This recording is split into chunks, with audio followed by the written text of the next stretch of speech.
বিসমিল্লাহির রহমানির রহিম।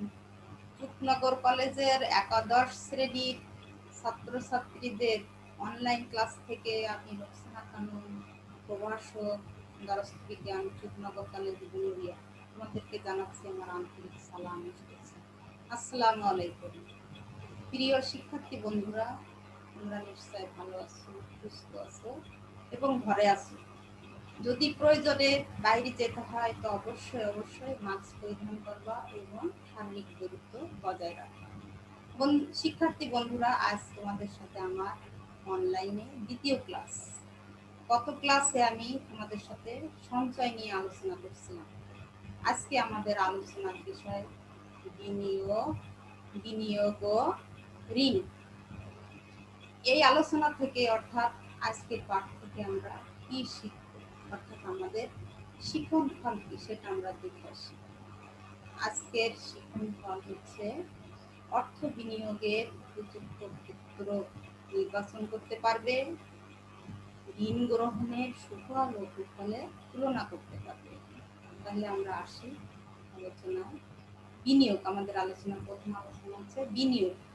বিনিয়োগ বলতে কি বোঝায়? বিনিয়োগ বলতে বোঝায় মুনাফা বা লাভের উদ্দেশ্যে সঞ্চিত অর্থ বা মূলধন উৎপাদন কাজে ব্যবহার করা। আমরা একটা ছবি দেখি, এটা একটা হচ্ছে পোল্ট্রি ফার্মের ছবি। এখানে মুনাফা বা লাভের উদ্দেশ্যে সঞ্চিত এই অর্থ বা মূলধনটা ব্যবহার করা হয়েছে। কি কাজে ব্যবহার করা হয়েছে? যে মাংস ও ডিম উৎপাদনের কাজে ব্যবহার করা হয়েছে। তাহলে বিনিয়োগের যে সংজ্ঞাটা এখানে প্রযোজ্য হয়েছে। এরপর আসছে অর্থনীতিতে বিনিয়োগ বলতে বোঝায় মুনাফা অর্জনের উদ্দেশ্যে অর্থ বা মূলধন ব্যবহার করা এবং কর্মসংস্থান ও উৎপাদন বাড়ানো। আমরা আরেকটা ছবি দেখি,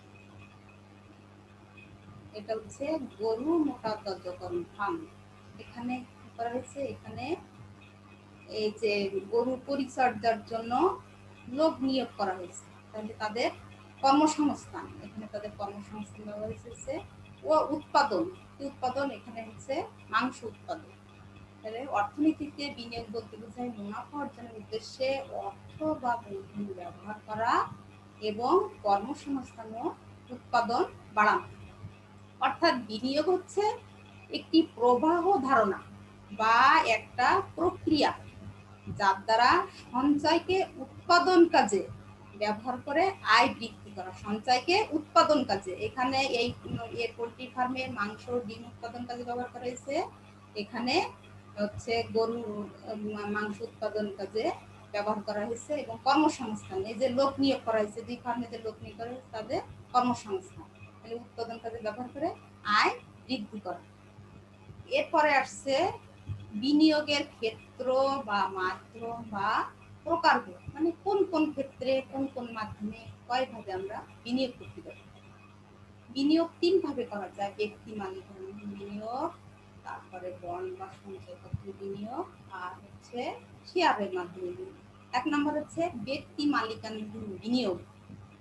ব্যক্তি তার সঞ্চিত অর্থ দ্বারা মূলধন সৃষ্টি করে, সেই মূলধন বিনিয়োগ করে মুনাফা অর্জন করে। আমরা একটা ছবি দেখি, এই ছবিতে দেখা যাচ্ছে যে ব্যক্তি তার সঞ্চিত অর্থ বা মূলধন সৃষ্টি করে সেই মূলধন বিনিয়োগ করছে, এখানে মূলধন বিনিয়োগ করে মুনাফা অর্জন করছে। এখানে কি করছে? এখানে সে তার মূলধন দ্বারা এই যে সেলাই মেশিন ক্রয় করছে, এদের লোক নিয়োগ করছে, তারপরে এদের মাধ্যমে যে পোশাক তৈরি হচ্ছে সেই পোশাক আবার বাজারজাত করছে, বাজারজাত করে সে তার আয় বাড়াচ্ছে।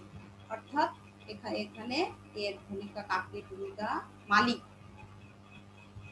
এরপরে আসছে বন্ড ও সঞ্চয়পত্র ক্রয়।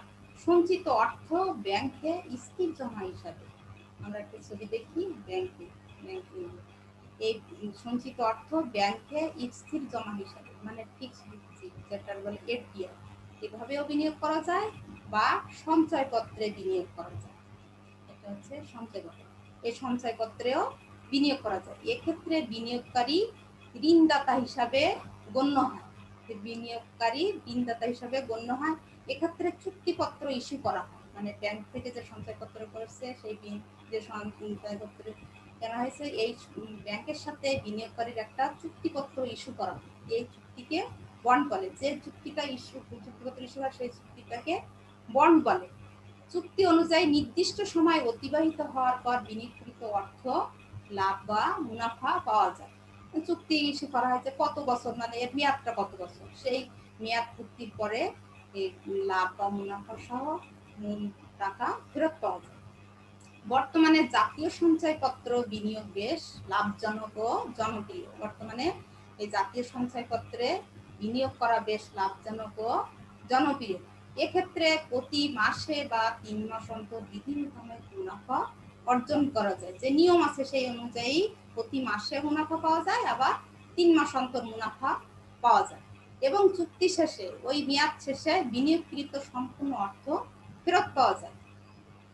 এজন্য অনেক পরিবার এই সঞ্চয়পত্র বিনিয়োগ করে যে মুনাফা দিয়ে তার পরিবারের ব্যয়ভার বহন করে, ছেলে মেয়ের শিক্ষা, বিবাহ, বাড়ি তৈরি ইত্যাদি ক্ষেত্রে তারা এই টাকাটা ব্যবহার করতে পারে। এছাড়াও যারা চাকরিজীবী তারা অবসর গ্রহণের পরে তাদের এই যে টাকা তারা পায় সেই টাকার দ্বারা পেনশন নামক একটা সঞ্চয়পত্র আছে, সেই সঞ্চয়পত্রে বিনিয়োগ করে সেখান থেকেও প্রতি মাসে যে মুনাফা পায় সে বেতনের মতো সেই মুনাফাটা তারা তাদের পরিবারের ব্যয় বহন করতে পারে। 3 নাম্বার আসছে হলো শেয়ার। বিভিন্ন কোম্পানি বিভিন্ন মূল্যমানের শেয়ার সার্টিফিকেট বাজারে ছাড়ে। বিভিন্ন কোম্পানি বিভিন্ন মূল্যমানের এই শেয়ার বাজারে ছাড়ে। বিভিন্ন কোম্পানি যেমন শ্রমিক, বেক্সিমকো, ঢাকা ব্যাংক, বিভিন্ন রকম বড় বড় প্রতিষ্ঠান তাদের শেয়ার বিভিন্ন মূল্যে বিভিন্ন দামের শেয়ার তারা বাজারে ছাড়ে। এই সার্টিফিকেট ক্রয় করে অর্থ বিনিয়োগ করা যায়। এই শেয়ার সার্টিফিকেট কিনে এখানেও অর্থ বিনিয়োগ করা যায়। এতে বিনিয়োগকারী মালিক বা অংশীদার হিসেবে বিবেচিত হয়। মানে এখানে যে বিনিয়োগ করা হয়েছে, যে প্রতিষ্ঠানের শেয়ার সে কিনছে, সে সেই প্রতিষ্ঠানের মালিক বা অংশীদার হিসেবে গণ্য হয়। এর কোনো মেয়াদ পূর্তি নেই। মানে সঞ্চয়পত্রের যেমন মেয়াদ পূর্তি আছে, কিন্তু শেয়ারের এরকম কোনো মেয়াদ পূর্তি নেই, কোনো নির্দিষ্ট সময়সীমা নেই। তবে ঝুঁকি আছে। ঝুঁকিটা কি? শেয়ারের দাম যদি বৃদ্ধি পায়, শেয়ারের দাম যদি বাড়ে, তবে শেয়ার সার্টিফিকেট বিনিয়োগকারীরা লাভবান হয়। যদি দাম বাড়ে তাহলে শেয়ার সার্টিফিকেট ক্রয় করার ফলে বিনিয়োগকারী লাভবান হয়। তবে দাম হ্রাস পেলে বিনিয়োগকারী ক্ষতিগ্রস্ত হয়। দাম যদি কমে যায় তাহলে বিনিয়োগকারী যদি ওই সময় শেয়ার বিক্রি করে তবে তার লস। তাহলে বন্ধুরা, এই এতক্ষণ যে বিনিয়োগ নিয়ে আলোচনা করলাম, এই বিনিয়োগ থেকে আমরা কি শিখলাম? বিনিয়োগ করতে কি বোঝায়, তারপরে বিনিয়োগের মাধ্যমে কোন মাধ্যমে বা কোন ক্ষেত্রে বিনিয়োগ করা সঠিক হবে। এরপরে আসলো হলো ঋণ। ঋণ বলতে কি বুঝি? ঋণ আবেদনী করতে ঋণ হলো কোনো ব্যক্তির ভবিষ্যতে পরিশোধ করার আগ্রহ, সততা, ক্ষমতার উপর বিশ্বাস। একজন ব্যবসায়ী পরবর্তীতে পরিশোধের প্রেক্ষিতে শুধু বিশ্বাসের ভিত্তি করে ভোক্তাকে পণ্য দেবে। তাহলে ঋণের আবেদনী করতে হচ্ছে কোনো ব্যক্তির ভবিষ্যতে সে পরিশোধ করবে, সে শোধ করবে। এই শোধ করা তার একটা আগ্রহ থাকতে হবে, তাকে সৎ হতে হবে এবং ক্ষমতার মানে তার শোধ করার একটা ক্ষমতা সামর্থ্য থাকতে হবে। এই জন্য একজন ব্যবসায়ী পরবর্তীতে মানে পরে সে শোধ করবে, এই প্রেক্ষিতে শুধু বিশ্বাস করে যে না সে এটা পরিশোধ করতে পারবে, এই ভিত্তিতে সে ভোক্তাকে পণ্য দিবে। অর্থাৎ ঋণ হলো বিলম্বিত পরিশোধ। ঋণ হলো বিলম্বিত মানে ধীরে ধীরে পরিশোধ করার ব্যবস্থা। আমরা একটা ছবি দেখি, এটা একটা ক্ষুদ্র ঋণ ছবি। মহিলারা ক্ষুদ্র ঋণ গ্রহণ করছে। তাহলে আমরা ঋণ কি জানলাম। এরপরে আসি ঋণের সুবিধা। ঋণ গ্রহণের সুবিধা। ঋণ গ্রহণ করে আমরা কি কি সুবিধা পেতে পারি? 1 নাম্বার হচ্ছে ঋণ দ্বারা মূলধন বৃদ্ধি করা যায়।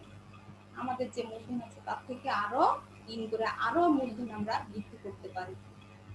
তারপরে 2 নাম্বার হলো মূলধন বিনিয়োগ করে লাভবান হওয়া যায়। যে মূলধনটা আছে সেই মূলধনটা যদি কোনো ব্যবসা প্রতিষ্ঠানে বিনিয়োগ করা যায় তাহলে আরো বেশি লাভ পাওয়া যায়। তারপরে আসছে ঋণ গ্রহণ করে ব্যবসা বাণিজ্যের সম্প্রসারণ করা যায়, মানে ঋণ গ্রহণ করে ব্যবসা বাণিজ্য আরো বাড়ানো যায়, বৃদ্ধি করা যায়। 4 নম্বর হচ্ছে ঋণ ব্যবস্থা দেশের ছোট বড় ব্যবসা বাণিজ্যের উন্নয়নে ভূমিকা রাখতে পারে। এই ঋণ ব্যবস্থা ছোট বড় যে ব্যবসা বাণিজ্য আছে সেই ব্যবসা বাণিজ্যের আরো উন্নয়নে ভূমিকা রাখতে পারে, যেমন কুটির শিল্প। 10 নম্বর হলো ঋণ গ্রহণ করে তার সঠিক ব্যবহারের মাধ্যমে অভাব বা দারিদ্র থেকে মুক্তি পাওয়া যায়। এই ঋণ গ্রহণ করে দেখা যায় যে গ্রামের মহিলারা তারা বিভিন্ন এনজিও থেকে ঋণ নিচ্ছে এবং সেই ঋণটা সঠিক ব্যবহার করে এখন কিন্তু গ্রামে আর অত অভাব নেই। মহিলারা বিভিন্ন এনজিও থেকে ঋণ গ্রহণ করে সেই ঋণের সঠিক ব্যবহারের মাধ্যমে তাদের অভাব বা দারিদ্র থেকে তা মেটাতে পারে। নগদ মূল্যে দ্রব্য সামগ্রী ক্রয় করার সম্মতি না থাকলে ঋণ করে দ্রব্য ক্রয় করে দ্রব্যপণ্যের চাহিদা পূরণ করা যায়। মানে যাদের নগদ মূল্যে জিনিস কেনার সামর্থ্য নেই, অ্যাবিলিটি নেই, তারা ঋণ গ্রহণ করে তাদের সেই দ্রব্যপণ্যের চাহিদাটা মেটাতে পারে। তাহলে শিক্ষার্থী বন্ধুরা, প্রত্যেকটা জিনিসের যেমন সুবিধা আছে তেমনি ঠিক তার অসুবিধা আছে। তাহলে আমরা এবার জানি যে ঋণ গ্রহণে কি কি অসুবিধা বা সমস্যার সম্মুখীন। 1 নম্বরে ঋণ গ্রহীতা যদি অর্থনৈতিক বিপর্যয় বা বিপদের সম্মুখীন হয় তখন ঋণ পরিশোধ করা কঠিন হয়ে পড়ে। অর্থনৈতিক বিপর্যয় মানে এই যে করোনা দেখা দিল, এই করোনার কারণে অনেক ব্যবসা বাণিজ্যের অনেক ক্ষতি হয়েছে। যে পোল্ট্রি ফার্ম, তারপর আরো বিভিন্ন যে ব্যবসা বাণিজ্য আছে সেই ব্যবসা মানে লকডাউনের কারণে তার ব্যবসা বাণিজ্যের অনেক বিপর্যয় হয়েছে, অনেক ফলে তাদের ঋণ পরিশোধ করা তাদের পক্ষে কঠিন হয়ে পড়ছে।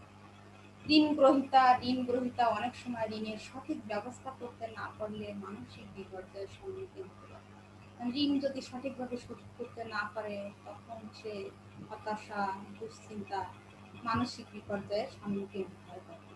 তারপরে সামাজিক মর্যাদা ক্ষুণ্ণ হতে পারে, সমাজে তার মর্যাদা নষ্ট হতে পারে ঋণের কারণে। শর্ত অনুযায়ী ঋণ পরিশোধ না করলে সুদে আসলে ঋণের পরিমাণ অনেক বৃদ্ধি পায়। অনেক সময় ব্যবসা প্রতিষ্ঠান দেউলিয়া হয়ে যায়। মানে শর্ত অনুযায়ী যে প্রতিষ্ঠান থেকে সে ঋণ গ্রহণ করছে, যে প্রতিষ্ঠানের যে শর্ত আছে সেই শর্ত অনুযায়ী যদি সে ঋণ পরিশোধ করতে না পারে তাহলে সেই ঋণ দিনে দিনে সুদে আসলে ঋণের পরিমাণ অনেক বৃদ্ধি পায়। অনেক সময় সে ব্যবসা প্রতিষ্ঠান একবারে বিলীন হয়ে যায়, বন্ধ হয়ে যায়। ব্যবসায় লস হতে হতে সে ব্যবসা প্রতিষ্ঠান দেখা যায় যে একেবারে বন্ধ হয়ে গেছে, দেউলিয়া হয়ে গেছে। ঋণ গ্রহণ করে অধিক উৎপাদন দ্রব্যমূল্য হ্রাস করে, ফলে বিপর্যয়ের আশঙ্কা। যখন সবাই ঋণ গ্রহণ করে তখন বেশি উৎপাদন হয়, সবাই ঋণ গ্রহণ করে সবাই উৎপাদন করছে, বেশি উৎপাদন হলে তখন স্বাভাবিকভাবে দ্রব্যমূল্য দাম কমে যায়, ফলে বিপর্যয়ের আশঙ্কা থাকে। তাহলে বন্ধুরা, আজকে আমাদের আলোচনা এখানে শেষ হলো। তবে আলোচনা শেষ করার আগে আমরা একটু জানি যে আজকে এই আলোচনা থেকে আমরা কি কি শিখলাম, বিনিয়োগ কি, বিনিয়োগের ক্ষেত্র বা মাধ্যম, ঋণ কি, ঋণের সুবিধা। ধন্যবাদ বন্ধুরা, ভালো থাকুন, সুস্থ থাকুন। আসসালামু আলাইকুম।